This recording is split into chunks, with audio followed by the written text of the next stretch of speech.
I never imagined that a single morning in Chicago's Mercy General Hospital corridor would shatter my world and rewrite my understanding of gratitude. I stood by the window overlooking Lake Michigan, the gray sky reflecting my own uncertainty. My heart pounded as I replayed the argument I'd had with Mark Tanner just hours before. I had come to give him the envelope, a simple act of kindness, and instead he branded me ungrateful. The word stung like an accusation aimed straight at my chest. I remembered his sharp tone, the way his eyes flickered with anger even as nurses wheeled him into surgery. I pressed my fingertips to the cool glass, trying to steady myself. I had never sought recognition, never expected thanks. I only wanted to help. But Mark's words echoed through the empty corridor, drowning out my own intentions and leaving me questioning whether generosity could exist without pride.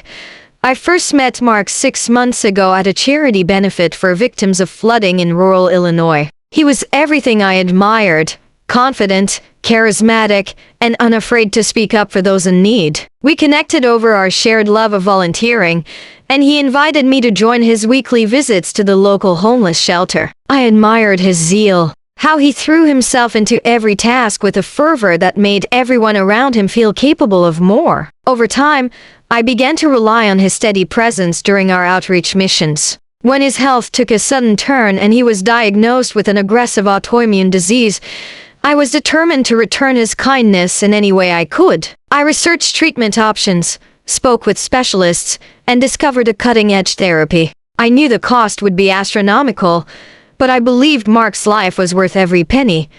The plan had formed in my mind over countless sleepless nights. I opened a dedicated savings account and set aside every dollar I could: bonuses from work, tax refunds, even borrowed funds. I watched my bank balance climb slowly, a testament to my dedication. Each deposited check felt like a lifeline thrown to someone drowning. I arranged for the hospital's financial office to accept an anonymous prepayment for his treatment, the full amount necessary to cover his first 3 infusion sessions. I hid my identity, refusing any acknowledgement. I wanted him to focus on healing, not on feeling beholden to me. On the day of the procedure, I slipped the envelope into his belongings, confident that he would soon see the opportunity I had given him. But when I visited him later that morning, before the anesthesia dimmed his awareness, he glared at me as though I had betrayed him. "Ungrateful," he spat. The single word echoed louder than the beeping monitors and whispered conversations around us. He accused me of undermining his independence,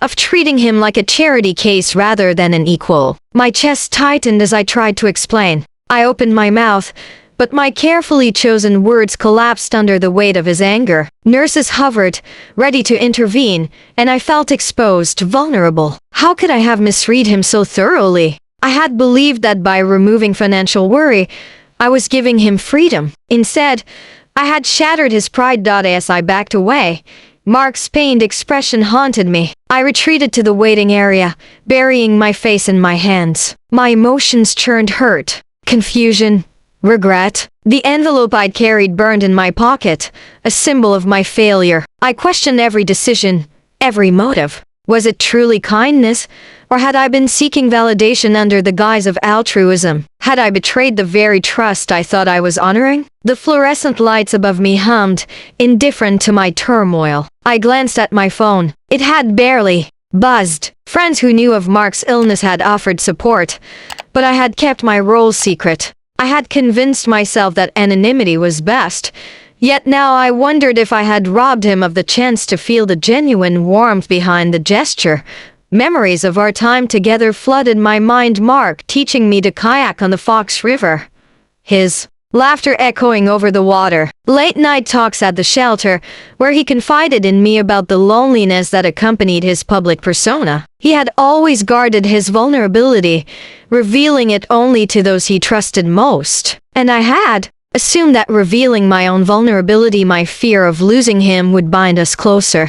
Instead, I had blindsided him. A nurse approached, offering me a tissue and a soft look of sympathy. I managed a tight smile and accepted the cloth, wiping tears I hadn't realized had fallen. My hands trembled as I folded it, and I wondered whether I could ever explain myself. The surgeon emerged, his face unreadable beneath his surgical cap. He gave me a curt nod and retreated back through the double doors, leaving me with a hollow ache. I realized that my role in Mark's life had shifted irrevocably. I could no longer stand at the periphery, the silent benefactor. If he was angry, I needed to confront that anger, to breach the wall I had built around my intentions. But fear gnawed at me, fear of rejection, of deepening the rift between us forever. I slid down in my seat, hugging my knees, and tried to summon the courage to face him again. My phone buzzed with an incoming message from the hospital's billing department confirming my payment had been processed. They thanked me on Mark's behalf. I stared at the screen,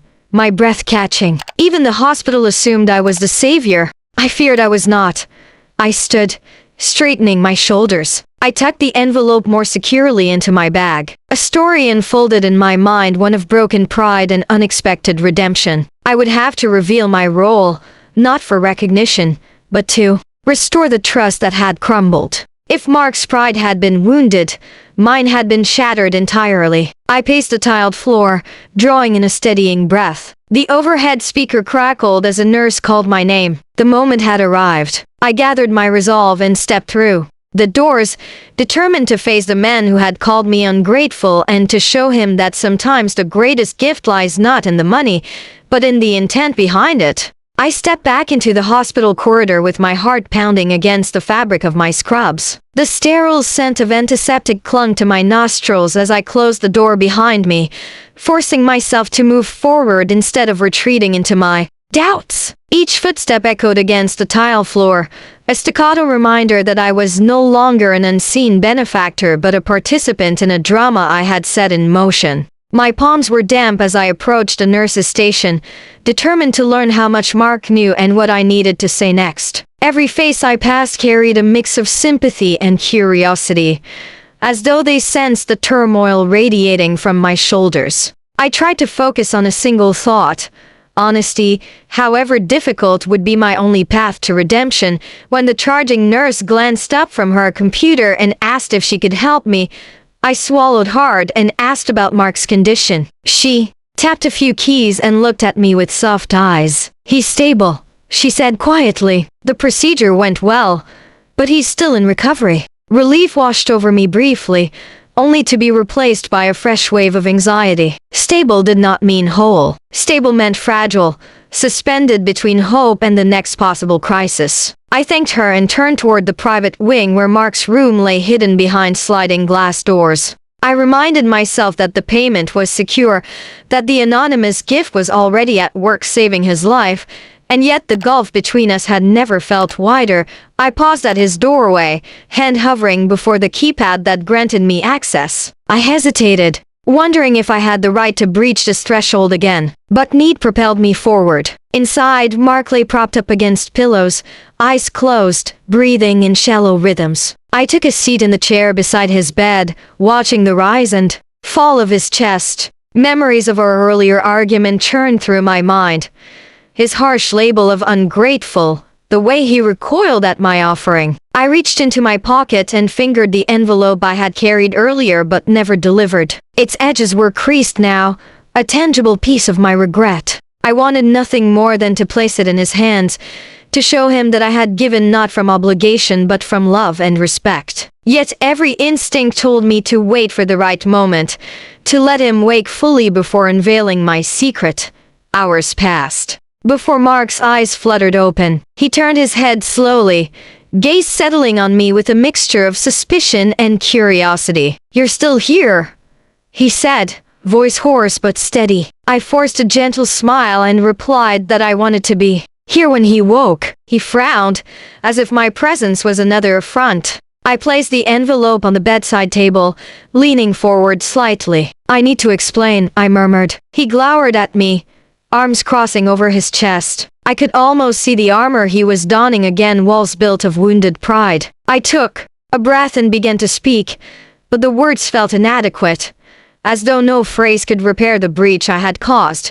He cut me off before I could finish a single sentence. "You think I need charity?" he demanded, the hurt in his voice slicing through the calm of the room. I closed my eyes for a moment, recalling the months I had spent mapping out this gesture, the late nights balancing my budget to meet the Cost of his treatment. I never saw it as charity, I said quietly. I saw it as an investment in your future, in ours.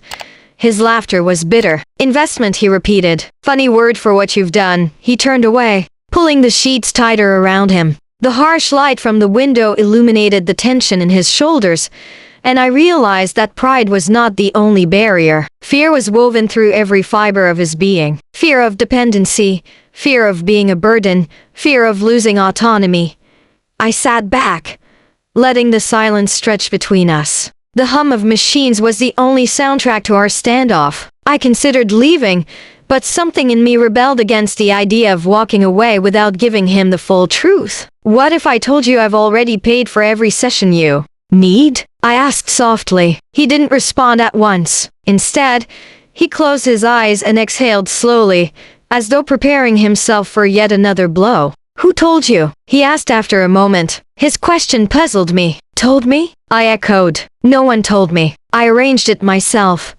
He blinked, brow furrowing. Then why is it that yesterday I got a call from billing asking if I planned to cover my upcoming treatments? A flicker of realization passed over me. I had assumed the hospital would keep my identity secret, but perhaps their system had notified him of a prepayment without naming me. I don't know, I admitted. Maybe they sent a generic note.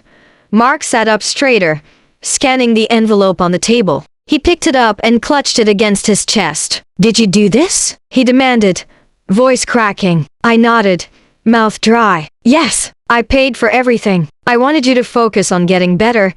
He stared at me for a long moment, the envelope trembling in his hands. Then he dropped it onto the bed and turned away, covering his face with the blankets. His body shook with silent sobs.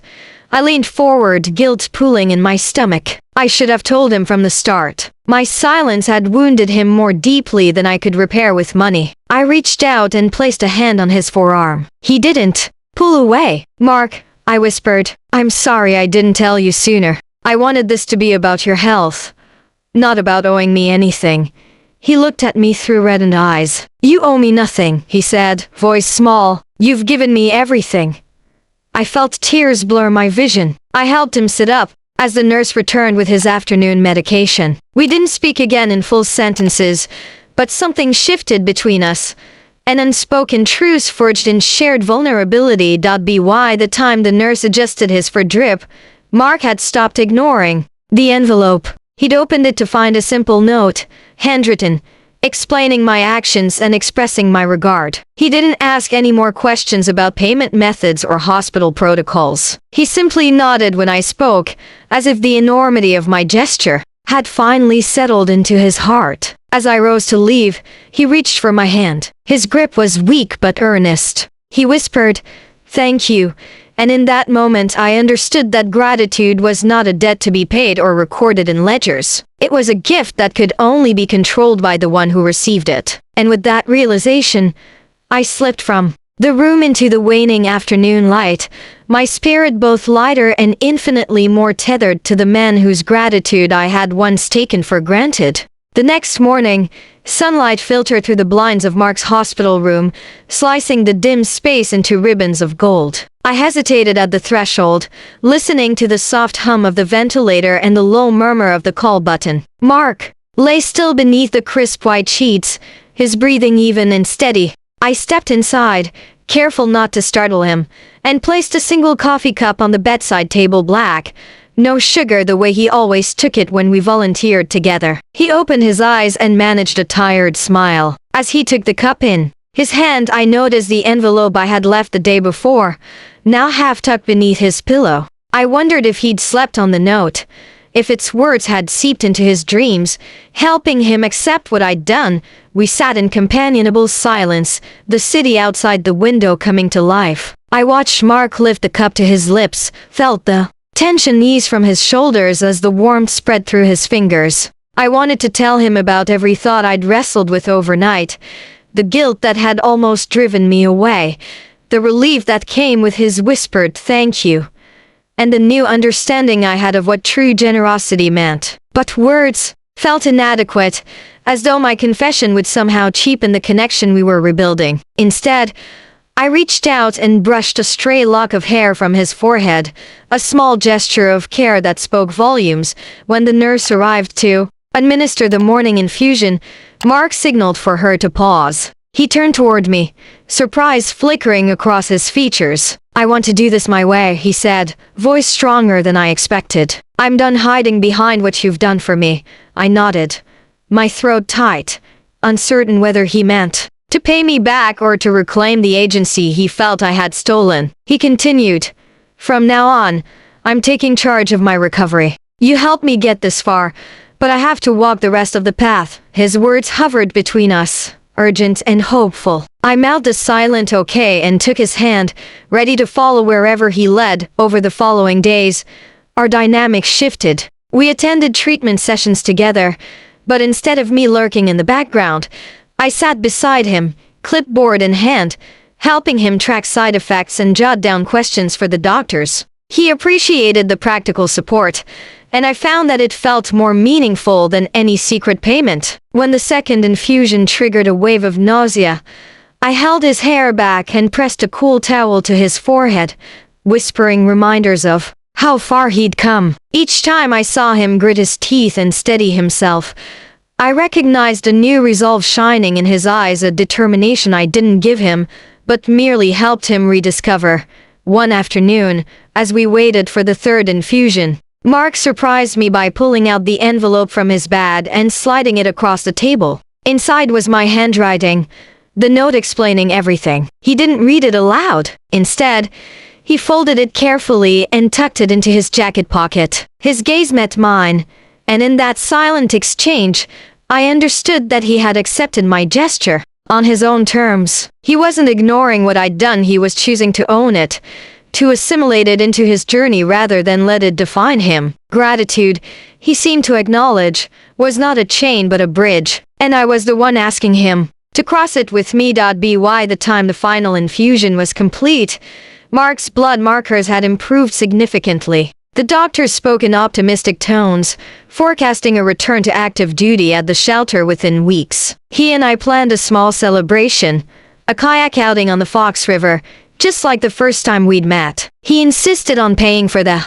rental, handing me the cash with a grin that reminded me of his old self, vibrant, unguarded, alive. I laughed and took the bills, knowing that this simple exchange meant more than any sum I had paid the hospital. It was proof that he was back in control, that our relationship had leveled into true partnership.